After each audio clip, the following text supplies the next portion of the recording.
Ayos na guys, konti na lang. Wow, kakain na tayo.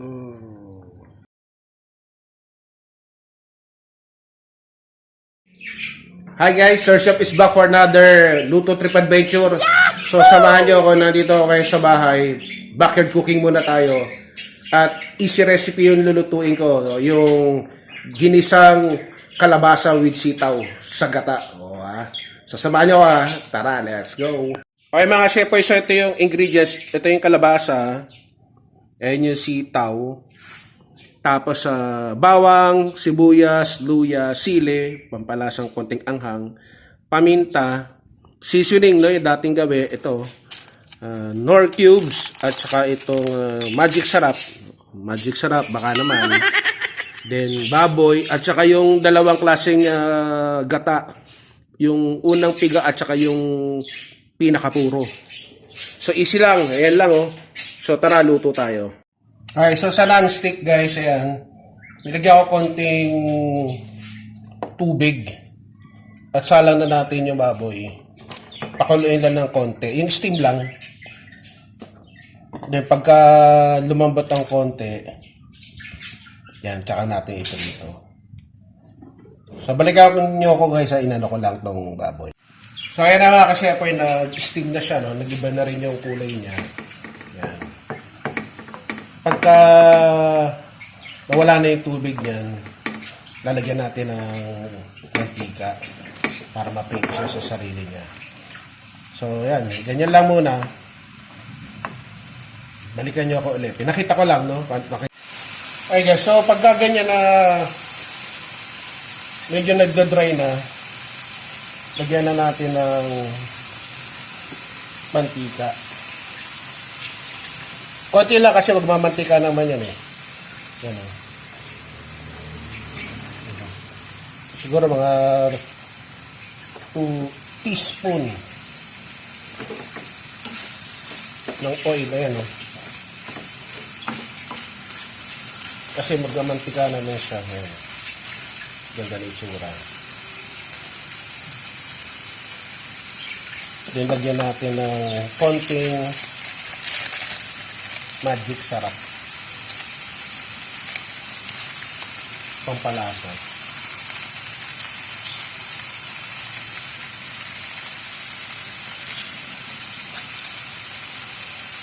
Tapos ting paminta.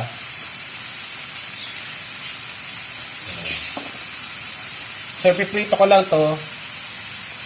Then mamaya magigisa naman tayo ng ricado. Diyan lang kayo mga kasyepoy ha. Okay, wala kasi kaming oyster sauce mga kasyepoy. So yung light soy sauce ulit, no? To enhance lang din yung kulay. Gusto nyo yung toyo talaga, okay din. Ito kasi di masyadong maalat eh. Pero magbibigay din to ng kulay. Ayan eh. Ang bango. Wow. So yan pa lang ha. Bango. So wait lang to. So, hayaan ko lang mga kasyepoy tinakpan ko para mag-crispy siya, para hindi mag-Happy New Year kasi tapos ito na mantika eh. Kaya, tinakpan ko lang. Pero nasa mahinang apoy na yan, no? Low fire lang siya. Balikan natin yan mamaya. Ayan na guys, oh. Wow. Ang bango na. Ayan, nagbabrown na siya, no? Yahoo. Pag brown na yan, yung brown na yung baboy, pork, lagyan na natin yung mga aromatics. So, ito muna yung sibuyas. Hindi nasama pa, wait lang. Bloopers, wait lang mga kasete. Ibalat pa ng sibuyas. So, haluin natin. Ganyan yung bawang. Haluin na natin. Mekis.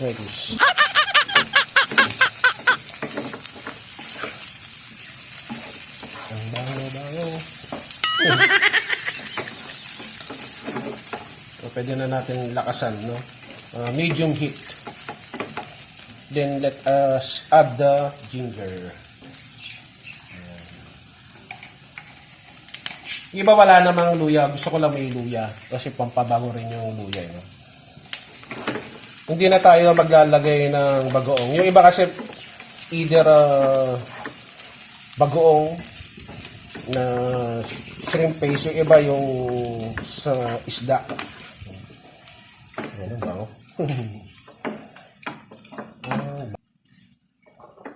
Then, yung kalahati nung seasoning, lagay na natin ngayon dito.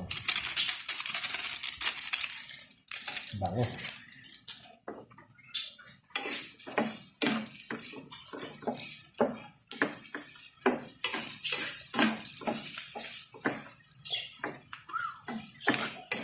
Bango. Then, lagay na natin yung mas tagal maluto. Lagay na natin yung kalabasa. Yan. Tagugas ako ng kamay, ha. Wala. Pinamay ko na para madaling malagay. Yan.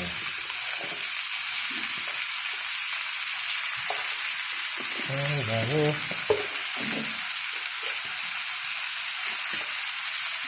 Yan. Yung usual pepper, ting.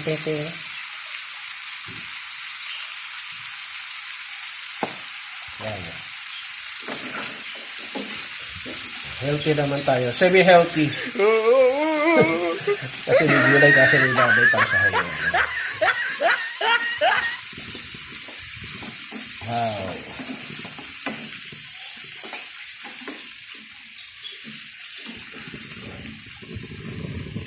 Sadya lang muna para hindi masyadong mahaba. Wait lang. Yeah, pag na-infuse na yung lasa ng pork at saka yung ibang ingredients, yung mga aromatics dun sa kalabasa.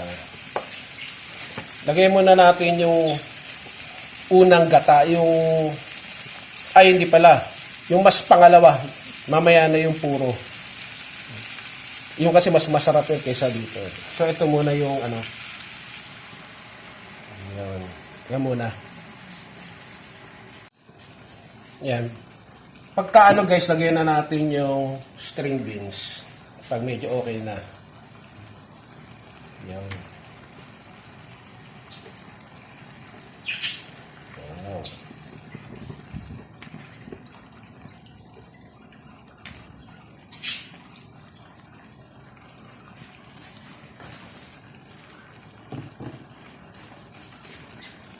Kasi natin yan. Yan.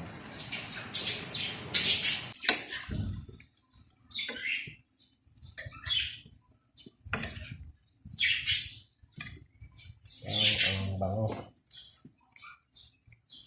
Gutom na ako kasi ang bango. Yun. Paminta ulit nilagyan ko.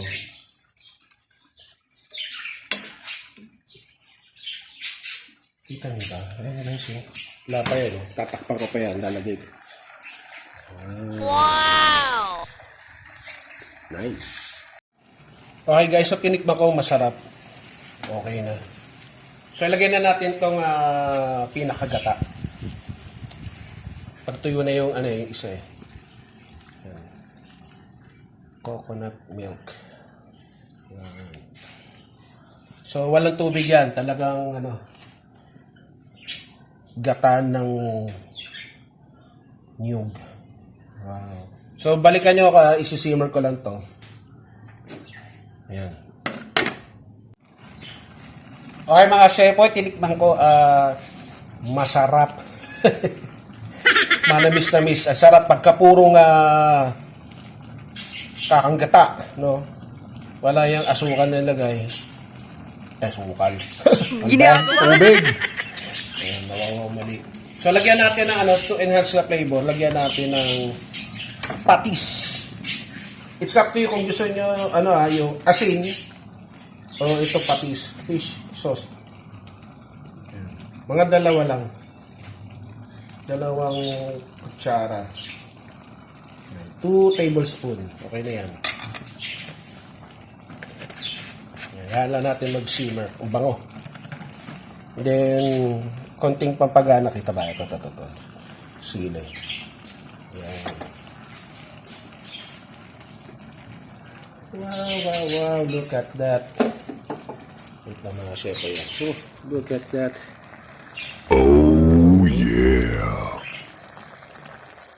Ang sarap.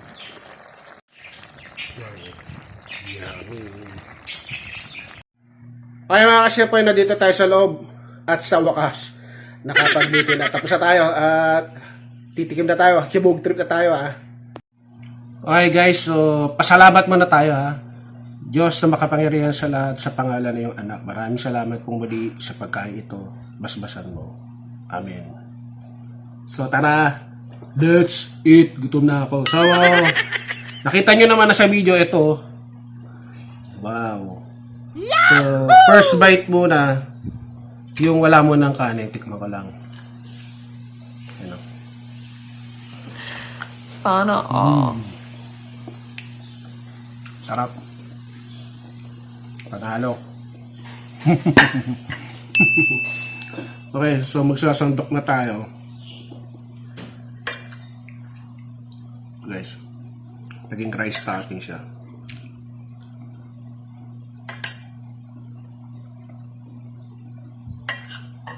Ito na guys. Oh, wow. Ito na. Kita ba? Na with rice. Nahulog. Wow, mali. Ito na. Up.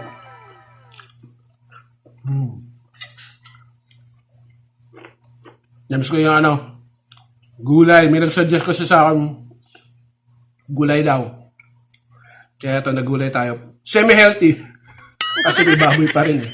No? Sarap.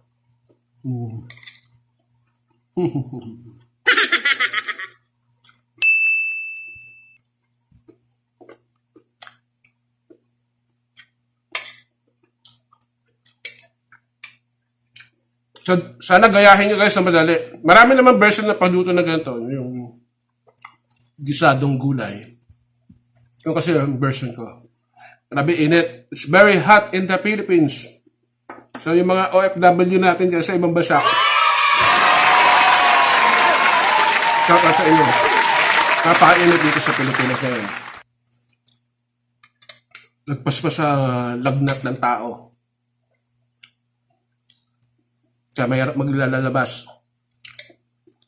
At syempre, uminom ng maraming tubig, no?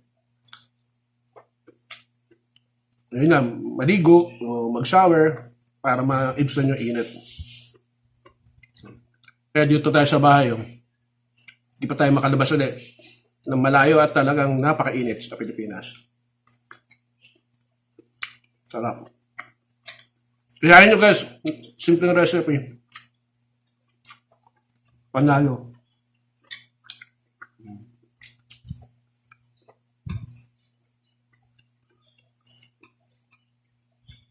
May konting kagat ng sili. Wait lang, tubig tayo.